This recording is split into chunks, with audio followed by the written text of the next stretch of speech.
let's welcome Kimberly Braun.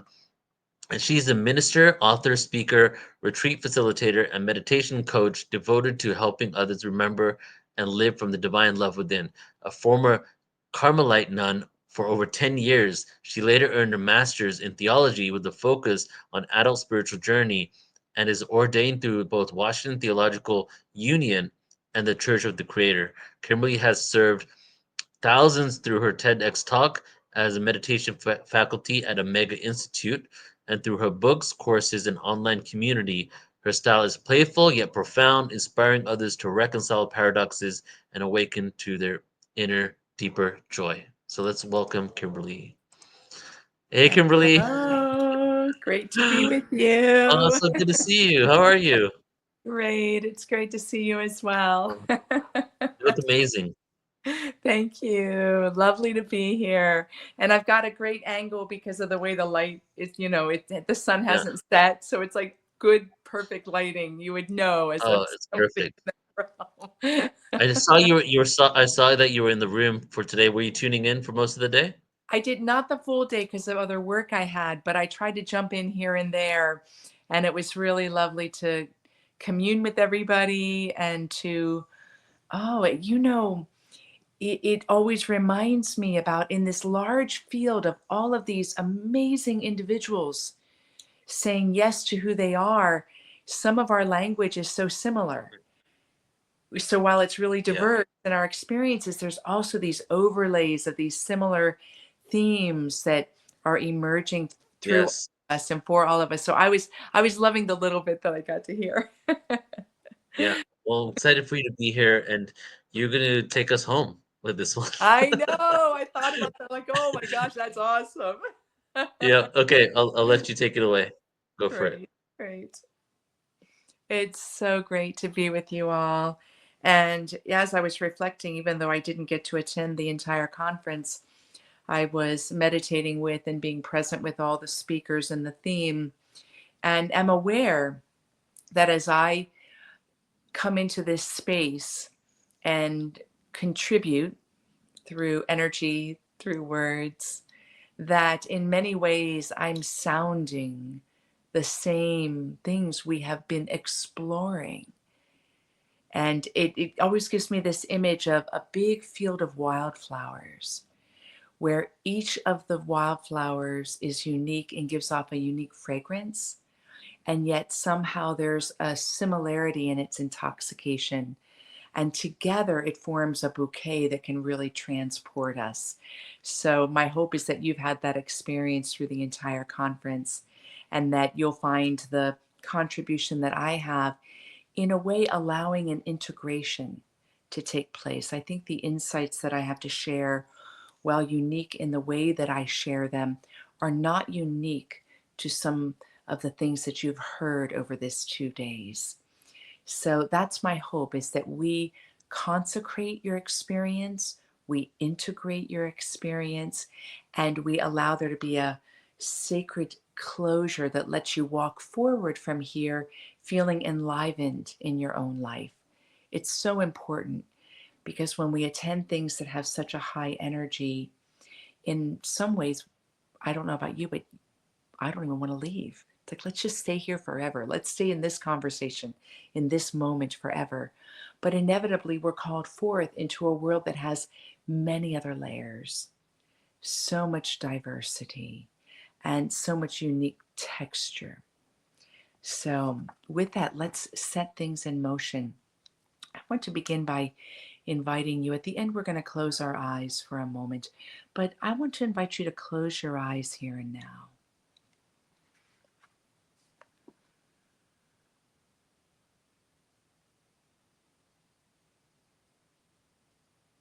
And beneath the many sounds that happen within you, happen outside of you, there is the you that is not bound to these relationships.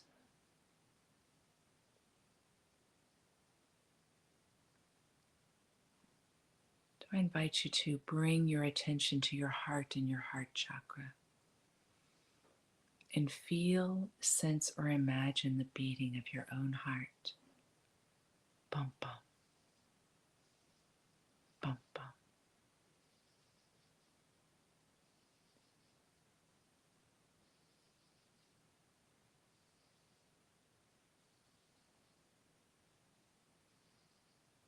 This very pulse is a light that, while we have a knowing, also eludes our entire grasp, where it comes from a source that we're just learning to both surrender to and awaken to as our essential nature.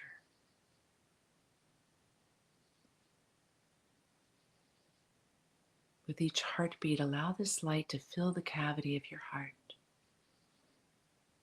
and effortlessly continue to expand outward through your physical body, through your subtle energy, filling the space that you're in, moving beyond that space out to all creation.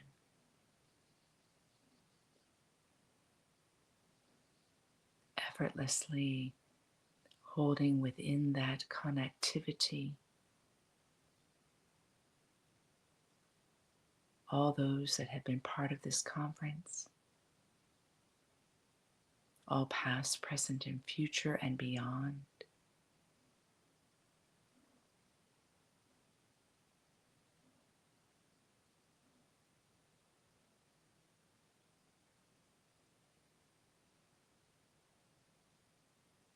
And you are the sacred anchor, the shrine that holds it all.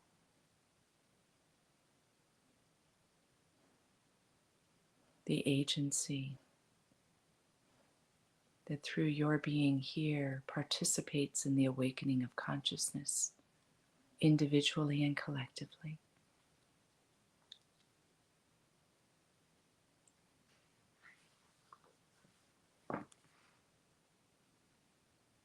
And in that, whether you feel it entirely or simply resonate with the possibility, I invite you to open your eyes. Let these words fall on you like a gentle rain. I knew you as I danced wildly in the woods. You were consuming me. You revealed yourself within me, all-consuming fire. And the eyes that marveled at the elegance of the night, with all its trees and blades of grass reflecting the moon, were yours. I was basking in the divine gaze within me, loving its creation.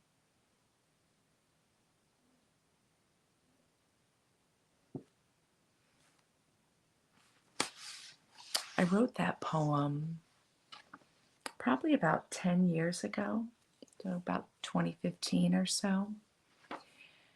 And it's an utterance. It wasn't even a reflection, since it just came like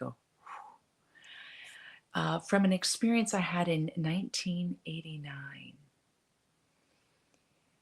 when I was experiencing what I would call at that time in my life a honeymoon period with the beloved, where everything spoke of this luminosity, that where it seemed that the separation of myself and anything else was like a dotted line. And in it was the loss of identity and the finding of self.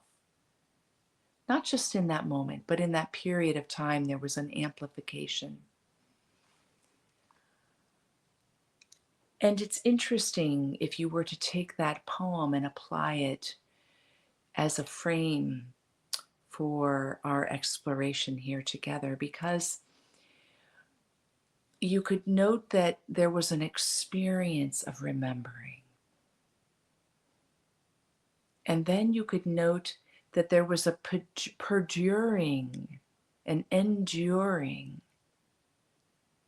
taste and activity within my being for the many years after till I wrote the poem, which is 26 years after.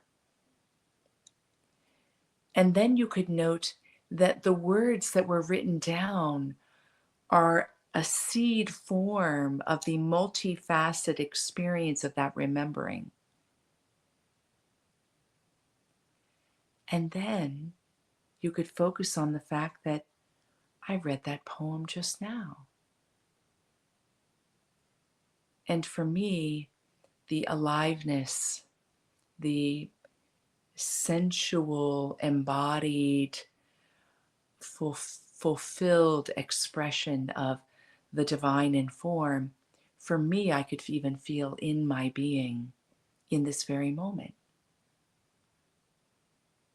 And so the poem itself, which we could apply to anything in our lives and our very lives, forms this way to penetrate more deeply what we're talking about and exploring and hoping for when we talk about remembrance.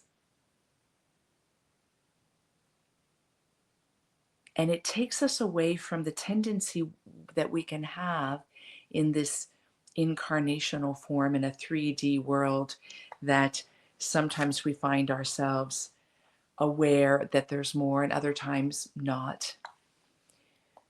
It forms a framework for breaking down the ways that we settle for less than what we are, the ways that we can put ourselves into the construct so that we can know who we are or know how we're meant to be in the world or know what we are supposed to think or believe. It breaks all of that down because it shines a light on the reality that remembering in its fullness, and even the little map I just pointed out with the one poem, is limited. We could go much further with it if we wanted to explore it, but it shines a light on the adventure that we're called into in remembering and awakening into who we are and what we are more than who we are in many ways.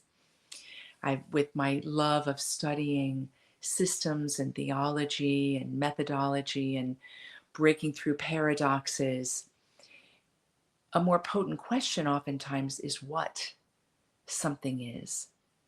And so we could say, what are we as we are remembering? And the entry point, I believe, that provides us some ground to stand on is really a part of our everyday life. If I were to sit with you one-on-one, I bet I could tease out awakening experiences where you relaxed into or tasted an aspect of yourself as consciousness every single day. And so if this is true, and please don't take anything I say as true, as somebody that travels and explains and teaches and explores with so many people, it's very important not to take what I say as true. But what you do want to explore is when a word resonates with you, or a phrase resonates with you, or an energy, or a presence. So tap into that and ask yourself, is that possibly true? That every single day I'm having an experience at some point in the day. It may last 5 seconds. It may last 5 hours. It may last probably somewhere in between, where there is an upwelling within my very being that is like a coming home. We could even take habits or rituals that you have and tease out that the real essential experience that's happening there is the opening of the self to self that goes beyond the ritual of some activity or relationship that you may have. So, when I was reflecting on the topic and the word remembrance, and great, for me, great is the moment. So, great for me is not part of my talk here, because for me, it's that simple, that the moment is great. The moment is great. Every moment is great. Where there's collective awakening is great. Where there's individual awakening is great. Where awakening is moving through the ignorance that shrouds the fullness of things, that too is great. But when I was reflecting on remembrance, I would say for me, one of the largest descriptors that has remained through my life, and that is in my dramatic things, like my life has been really replete with STEs, and of course I have NDE as well, and multidimensional experiences. But even in experiences that I wouldn't maybe categorize as having those qualities, the remembrance as it arises in these varying moments of life have a similar quality, that there is a sense of coming home, and there is a sense of boundlessness or spaciousness. The distinctions disappear, the sense of separation disappears.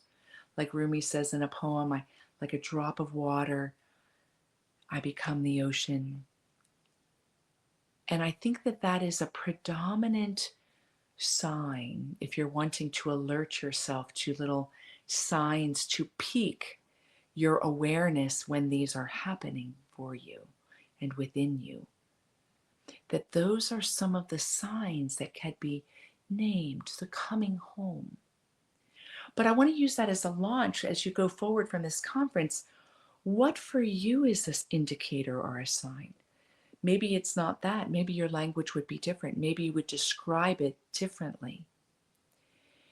In giving yourself the treat of this conference, this summit, give yourself as well the enduring support to take a moment and answer the various questions that have come through the conference. And here I'm saying, what is a descriptor when you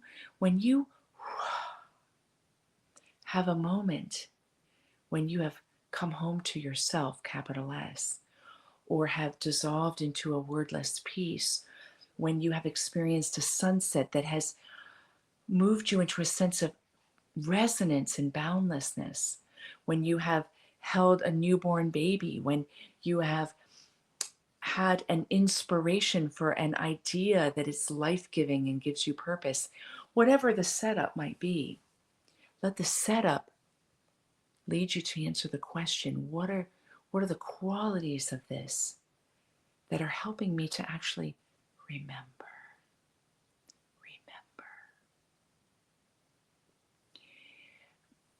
There are some ancient texts, the Lakshmi Tantra and the Siva Sutra, that complement the understanding of ourselves and who we are, what we are, very well with modern science when it comes to the recording of subtle energy, and in particular with chakras. And in this school of thought, and I'm not proving something to you, I'm relaying some information for your own consideration. What is commonly held through some of the scientific explorations in these ancient texts is that the very being of a human being is a vibration that has 50 elemental syllables. And that then comes into the dense form that we can go like that too. And there's a sound, and we call this our body. That it emerges into an expression that's in this creative stance. And when you look at the cosmological revelations in some of these ancient texts, there was the proof, if you will, more theologically and philosophically, that those same 50 vibrations that make up you and the same 50 vibrations that make up me are the same 50 vibrations that make up all creation. That you are actually a microcosm of the macrocosm, and that the macrocosm is the vibrational sounding of the unsounded. Why would I share that here? Because our minds strive to serve us to understand reality. And when we can feed our minds with information that's provocative, that has implications like that, then we're led more deeply along the path. We're led a few steps beyond where we can naturally be suspicious, have doubt, have uncertainty, have darkness, have despair. We're led beyond that to consider, well, what does this mean for me? If I am in my individual construction energetically, the vibrations of the unsounded in its fullest form in this creation, then what does that mean for me? How could it then assist me in giving a bigger yes to life here? Whether you're already in the yes and you're expanding, whether you're in the no and you're feeling despair and you need reason to trust, or whether you're somewhere in between, which is where most of us human beings are, somewhere in between. We learn things like this. You know, the quantum consciousness model of what life is has three really foundational elements. And now I'm not a physicist, so I'm recounting this for you for the sake of our reflection here. There is quantum superposition, quantum coherence, and quantum tunneling. And in quantum superposition, there is proof, scientific proof, that as light is synthesized into the molecules, that the pathways that happen have infinite ways they can go. Now, I'm totally paraphrasing this, and I hope that for those of you that are scientifically versed, I don't want to take too much time trying to give a little expose. Hopefully I didn't bastardize it. Which means then on the quantum level with superposition, which makes up what we are, the vibrations of what we have at our essential nature omnipresence, omniscience, and omnipotence. That is knowing and seeing and power on a provable scientific level. Therefore, our minds can say, wow, if that's true, then how can I remember? What ways can I relax into the current of my life? And coherence is proof of the interconnectedness of all things, which means then we can't not belong.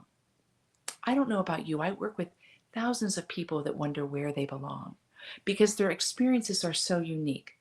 Or they've come through life and they're saying, no, that's not it. But they don't know what it is.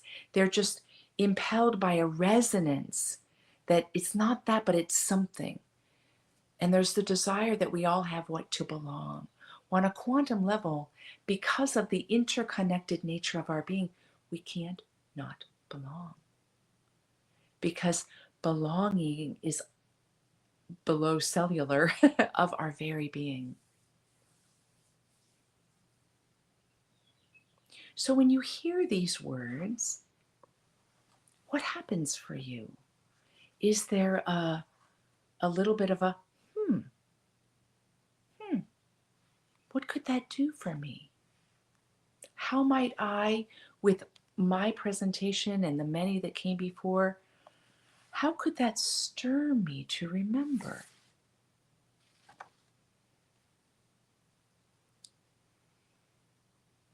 The last with quantum tunneling is that on a wave function, it is actually the reality that even though we're patterns of waves and we can feel in our lives that we have barriers that are difficult to overcome, that on an essential nature, we actually are set up that all barriers can dissolve.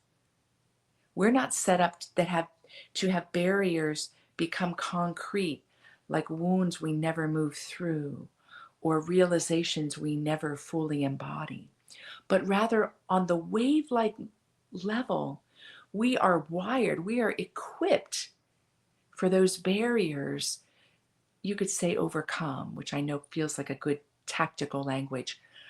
I prefer to say dissolve, where it's almost like it doesn't even exist. There are healing modalities out there that heal on such a cellular level that when the person is healed, and I've seen it in person, they actually don't even remember the illness. And I can even say that in my own life around some of my thought processes, that ways I was when I felt I was living a life of faith have given way to a surrender that has led me to an evolution that I don't even remember the limited belief that I was at that time or at that age, a witnessing to this quantum consciousness. And this fodder that we give to our minds, the time that we give ourselves to reflect, it's there specifically so that not that we get caught in the thought, but so that we surrender into the fullness of the experience. Because ultimately what we are is a nonverbal grasp. Consciousness is a nonverbal knowing. And my hope is my words are offering you a sense of, yeah, that's possible for me. Because it is. It's very possible for you. And it is your calling. Now, inevitably, and I love the way Beverly and Cara before me referred lightly to this, inevitably we say, okay, well, how can I engage the process? What can I do? And that has a pro and a con to it. It's a double-edged sword, especially in our Western psyche. You have so many books like 5 Steps to Unlimited Peace, 22 Steps to Transform Your Life, right? We want to know what to do. The doing is the returning again and again to the active, dynamic, potent moment of the remembrance. That's the doing. That's the doing. And when I think of process that way, there's a phrase that comes up to me. I could use many phrases because, like everybody that's been here, I'm at the service of this realization in humanity. But my language that was coming to me here was the word stillness. Silence. There is an ancient cosmology that believes all creation is a threefold experience of sound. Audible sound, that's you hearing my voice. Subtle sound, which is all the vibrational awarenesses that we come into contact with that maybe our ears don't hear, but we know are true. They're soundings. And silent sound. That there is a way that the uncreated is actively engaged, is an agent in the creative process so intimately that it's indistinguishable from any distinction we might make in our hearts, in our minds, in our lives. So I say that it is that giving yourself the opportunity to relax into the silent sound. This is stillness. You might call it the sweet spot. In surfing, there's actually a phrase called still point, and it's the definition for it is the moment when the surfer is in such an awareness of the elements that they are able to effortlessly harness the energy and do whatever they're going to do, catch the wave or do the trick. But it's actually a still point is how they describe it. And oftentimes we think of stillness as an absence of sound. So it seems that it could seem very passive. And I say it's actually the most active place we can be, is to be the wide open expanse of stillness from which everything is arising. In that way, we step into the fullness of our being. We realize the fullness of our being in such a way that the thought that comes forward, the words that come forward, the heart movement that comes forward, the choice that comes forward is a bubbling forth of the very divinity of our nature. Still point. I'm sure that you are aware of, if you've not read or listened to The Alchemist. And in The Alchemist, and it's such a brilliant story, the boy who's the shepherd, who this is about his journey, and he meets an alchemist, but it's about his journey of really being an alchemist. Towards the end of the story, long story short, he gets captured on his quest with this alchemist, and their lives are threatened. And the alchemist says, "Will you set us free if my friend here turns himself into the wind?" And this little boy had never turned himself into the wind. So, of course, you can only imagine how he's feeling when he hears this. And the leader of this group that had captured them and was going to kill them said, "Absolutely. If this boy can turn himself into the wind, I will set you free." So privately, the boy's like, "What did you do?" And the alchemist said, "You have to figure it out."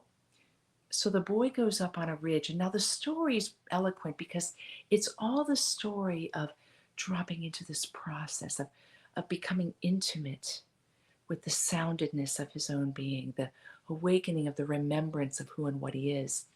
And when he's on this ledge, he talks to the wind because he had become so intimate that he had a conversation.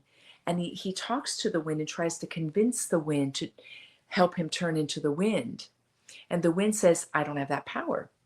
And so he turns to the sun. Same thing, thinks the sun, sees everything as it is. And the sun reveals, I think somewhat embarrassingly, that the sun cannot turn him into the wind. So the boy, his heart sinks. And the sun says, "Turn to the hand that has made all things." And it's so eloquent in the book, and I'm paraphrasing. He fell into a deep quiet, and a prayer without words arose in him in a way that had never arisen before.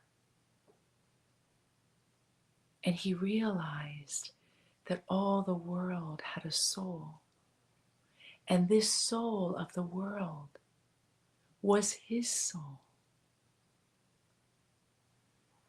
And because the soul of the world was his soul, he too could perform miracles. He too had the capacity to be the wind. And you can imagine what happens. He ends up becoming the wind. But what's potent there is he fell silent. The remembrance, I believe if you were to trace it, it always happens in a moment of silence, even if you're actively involved in something. If you were to tease it out and get really close to it, I believe you would discover that it was a moment of pure, unadulterated silence, where an aspect of your being had the space to come forward, and that aspect was the self, capital S, was consciousness, was the divinity of your being. You can define that, and it would be good to. I bet you've heard so many different languages around this. When you hear different languages, it's a chance for you to say, "What's my language in this moment?" Not a language you have to die by. My language has changed dramatically over the 58 years of my life. What's my language today for the remembrance of who I am? Because naming it lets you give assent to it. And I would say it's the stillness. I remember I was totally undone in love And I, in this honeymoon period that I was in, where that poem came forward, my NDE was shortly before that time. So much was happening. I was like Eckhart Tolle on the park bench. I was really no good to anybody, but I was in bliss. But when I entered the monastery, which was a good fit for me at that time in my life, there was a point because we had all these rituals and we chanted, we lived in silence, we meditated, and we worked the land. And so my sounds in my ears were chant and nature. And there came a point, I think it was about 6 months in, when I was prostrate on the floor, because that's what we did each morning. We prostrated on the floor. And there was a psalm you would chant, a Hebrew psalm that was very beautiful. And I remember I was laying there and I began toning that psalm, and my whole body began vibrating. It, the utterance of the divine word of it. And in that vibration, I had the direct experience that I was walking completely in silence, that everything was a matrix of generative silence. And what's interesting, and that happened probably back in 1992, that has not changed. So I left the monastery in 2001, and I have been in service in the world since then. And you can imagine I've lived a full life, and the world's noisy. It's got like a lot of stuff going on. But there is an uninterrupted direct experience of walking in silence. Even when internally I'm not 100% silent, it's palpable. And therefore, I believe my biggest contribution here is the remembering of the eternal silence in which we are living and moving and having our being. And allowing the conference with all its little building blocks and the couple that I've contributed here become part of the toolbox and the friendship and the support that can open us to this silence that's sounding. We are the sounding. We're the sounding of the divine. Where our words, our very existence, even if we don't speak, are the sounding of this. There's a great Spanish mystic I love, John, and he says, "My love, the mountains and the solitary wooded valleys, the loud sonorous rivers, the unexpected islands, the sounding silence, the supper that renews our love." He embodied it. And in it then, the word remembrance probably gave way to the beingness. Because remembrance has a self-referential. And when we have remembered fully, that word falls away because it no longer serves a reference point.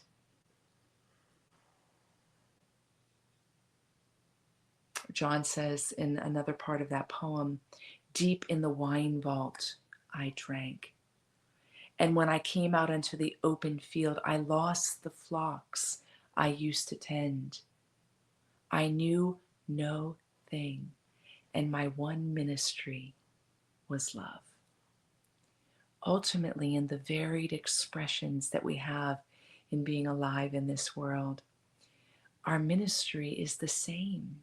It's all the same. We are remembering, we're serving remembering, and we're celebrating the remembrance. So I'd like to maybe end with one more of my poems. You can tell I'm a poet, among other things.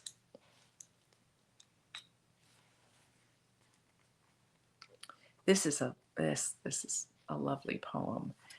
And it's one of these things that I experienced it when I was 5. I told the story in various forms. I'm not going to tell the story here. I'd be happy to. It was a very illuminative moment. And then I wrote this poem years later just as another utterance of the experience, the eternal. There was this kiss I had when I was 5.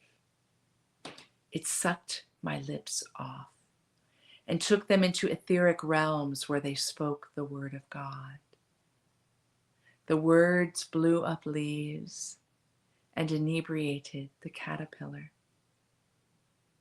All creation heard the exultant phrases, heard the sound that blew like a lover's whisper into the fiber of every particle. There was a wedding dance then, and I cried, for the branches on my street lit themselves up as the candles of our union.